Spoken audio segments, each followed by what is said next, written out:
সবাই জানেন যে বর্তমানে কিন্তু সিএসসি জন্য আবেদন করতে গেলে আপনার টেক্সট সার্টিফিকেটের প্রয়োজন হয়। তো সেই জন্য আজকে ভিডিওতে আপনারা দেখবো যে কিভাবে আপনি যে টেক্সট সার্টিফিকেটের জন্য আবেদন করবেন, এর নতুন পদ্ধতি কি রয়েছে এবং টেক্সট সার্টিফিকেটের জন্য আবেদন করতে গেলে আপনার কি কি ডকুমেন্টস লাগবে, কিভাবে সার্টিফিকেটটা পাবেন, এর এ টু জেড প্রসেস নিয়ে আলোচনা করব এবং অনলাইন পদ্ধতি দেখাবো। এবং আজকের ভিডিওতে আপনারা দেখাবো যে টেক্সট সার্টিফিকেট কিভাবে আবেদন করা যায় তার স্টেপ বাই স্টেপ প্রসেস দেখাবো। এবং যদি এই টেক্সট সার্টিফিকেট নাম্বারটা পাওয়ার পর এটা দিয়ে কিভাবে সিএসসি আইডির জন্য অ্যাপ্লাই করবেন তার নতুন পদ্ধতি নিয়ে যদি আপনি ভিডিও চান তাহলে কিন্তু অবশ্যই কমেন্ট করে জানাবেন, ঠিক আছে? সেই জন্য ভিডিওটা প্রথম থেকে শেষ পর্যন্ত অবশ্যই দেখবেন মনোযোগ সহকারে।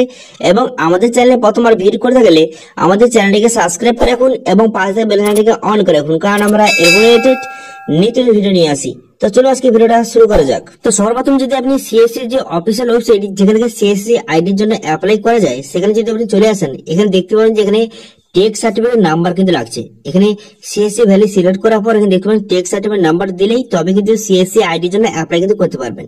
এবার টেক্সট সার্টিফিকেট কোথায় পাবেন? তো সেই জন্য কিন্তু এই অফিসিয়াল চলে আসবেন, এর লিঙ্ক ভিডিও ডেসক্রিপশনে দিয়ে দেবো, সেখান থেকে ডাইরেক্ট এখানে চলে আসবেন। এখানে চলে আসার পর এরপর লগ ইন উইথ আস অপশনে ক্লিক করবেন। এখান থেকে আপনাকে টেক্সট সার্টিফিকেটের জন্য আবেদন কিন্তু করতে হবে। তো সেই জন্য প্রথমে রেজিস্টার অপশনে কিন্তু ক্লিক করবেন। রেজিস্টার অপশনে ক্লিক করার সঙ্গে সঙ্গে আপনার সামনে এমআইডি পেজ কিন্তু ওপেন হয়ে যাবে। এখান থেকে প্রথমে আপনাকে রেজিস্ট্রেশনটা কমপ্লিট কিন্তু করতে হবে। তো রেজিস্ট্রেশন করার জন্য এখানে কিছু ডিটেইলস কিন্তু আপনাকে বসাতে হবে। তো যেমন কি কি বসে দেবেন, প্রথমে দেখতে পাচ্ছেন নাম, আপনার নামটা সঠিকভাবে বসিয়ে দেবেন। বসিয়ে দেওয়ার পর আপনার মোবাইল নাম্বারটা বসিয়ে দেবেন। তারপর কিন্তু আপনার ইমেল আইডি, আপনার যদি ইমেল আইডি সঠিকভাবে এখানে বসিয়ে দেবেন। বসিয়ে দেওয়ার পর তারপর কিন্তু আপনার বাবার নাম, এখানে আপনার বাবার নামটা বসিয়ে দেবেন, অথবা আপনার মায়ের নাম বসাতে পারেন, কোনো রকম সমস্যা নেই।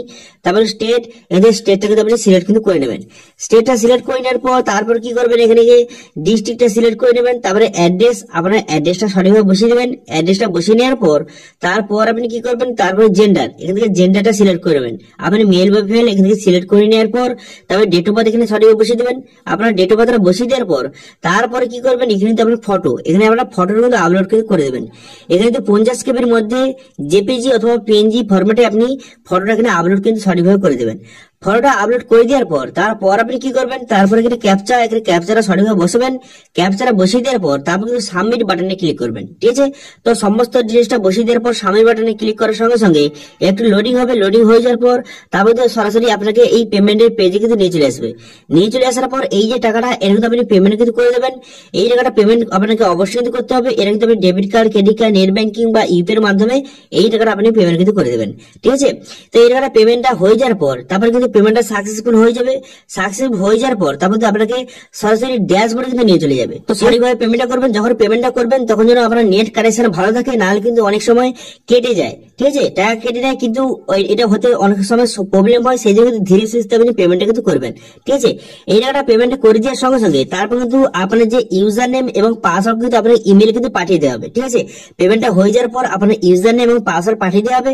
সেটা দিয়ে আপনি কিন্তু লগ ইন করতে হবে। লগ ইন করার জন্য লগ ইন অপশনে ক্লিক করবে। লগ ইন অপশনে ক্লিক করে দেওয়ার পর তারপর কিন্তু আপনার ইউজার নেম এবং পাসওয়ার্ড যেটা আপনাকে ইমেলে পাঠানো হয়েছিল সেটা দিয়ে আপনি লগ ইন করবেন। লগ ইন করার সঙ্গে সঙ্গে ড্যাশবোর্ডটি এইভাবে কিন্তু আপনার সামনে শো হয়ে যাবে। এখানে কিন্তু আপনার নাম এবং সমস্ত ডিটেইলস কিন্তু লেখা রয়েছে, ঠিক আছে?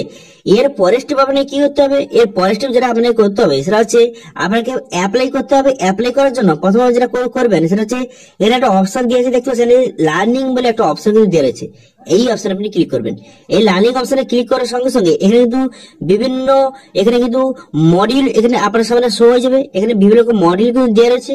এগুলো কিন্তু প্রথমে আপনি দেখে নেবেন, এগুলো থেকে আপনার কোশ্চেন কিন্তু আসবে, ঠিক আছে? সেই জন্য কিন্তু একটা মডিউল এখান থেকে আপনি চেক করে নেবেন যে এখানে এই পেপারগুলি ভালো করে একটু দেখে নেবেন বা পড়বেন। এখান থেকে কিন্তু কোশ্চেন আসবে, ঠিক আছে? এখানে আপনি যে কোর্সটা কমপ্লিট করতে হবে, একটা এক্সাম দিতে হবে।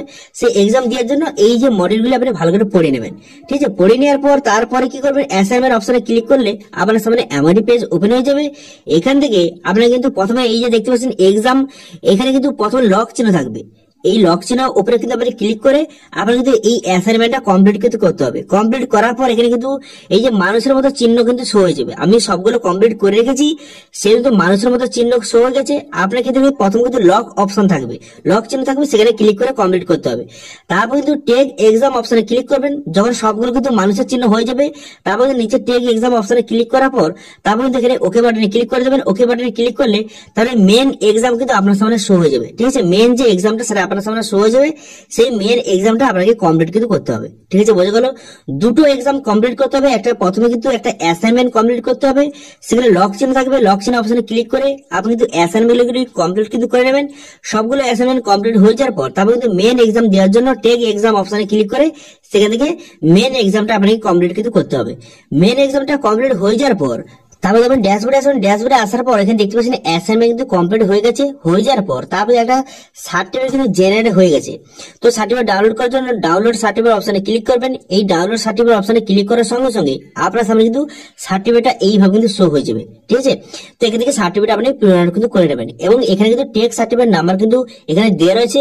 এই সার্টিফিকেট নাম্বার দিয়ে কিন্তু আপনি সিএসসির জন্য খুব সহজে আবেদন কিন্তু করতে পারবেন। ঠিক আছে, তো এইভাবে আপনি খুব সহজে 2023 আপনি ইজিলি ভাবে আপনি কিন্তু টেক সার্টিফিকেট আপনি কিন্তু খুব সহজে অ্যাপ্লাই করতে পারবেন এবং টেক সার্টিফিকেট খুব সহজে কিন্তু আপনি পেয়ে যাবেন। ঠিক আছে, তো আজকের ভিডিওতে আপনাদের দেখালাম যে টেক সার্টিফিকেট কিভাবে আপনি অ্যাপ্লাই করবেন, তার স্টেপ বাই স্টেপ প্রসেস দেখালাম। এবার এই টেক সার্টিফিকেট দিয়ে আপনি কিভাবে সিএসসি আইডির জন্য আপনি অ্যাপ্লাই করবেন নতুন পদ্ধতির মাধ্যমে, সেটা নিয়ে যদি ভিডিও চান অবশ্যই কমেন্ট করুন। আমি নেক্সট ভিডিওতে দেখে দেবো এই টেক সার্টিফিকেট নাম্বার দিয়ে আপনি কিভাবে নতুন পদ্ধতিতে আপনি সিএসসি আইডির জন্য কিভাবে অ্যাপ্লাই করবেন, তার স্টেপ বাই স্টেপ প্রসেস কিন্তু নেক্সট ভিডিওতে আপনি দেখে দেবো। সেজন্য তো অবশ্যই কমেন্ট করে জানাবেন এবং আজকে ভিডিওটা ভালো লেগে থাকলে ভিডিওটা একটা লাইক করে দেবেন এবং ভিডিও কিন্তু বন্ধুর সঙ্গে শেয়ার করে দেবেন এবং আমাদের চ্যানেলে প্রথমবার ভিডিও করে থাকলে আমাদের চ্যানেলটিকে সাবস্ক্রাইব করে রাখুন এবং পাশে থাকা বেল আইকনটিকে অন করে রাখুন, কারণ আমরা এরপর রিলেটেড নিত্য ভিডিও নিয়ে আসি। আজকে ভিডিওটা এই পর্যন্তই, দেখা হচ্ছে নেক্সট ভিডিওতে। Thank you.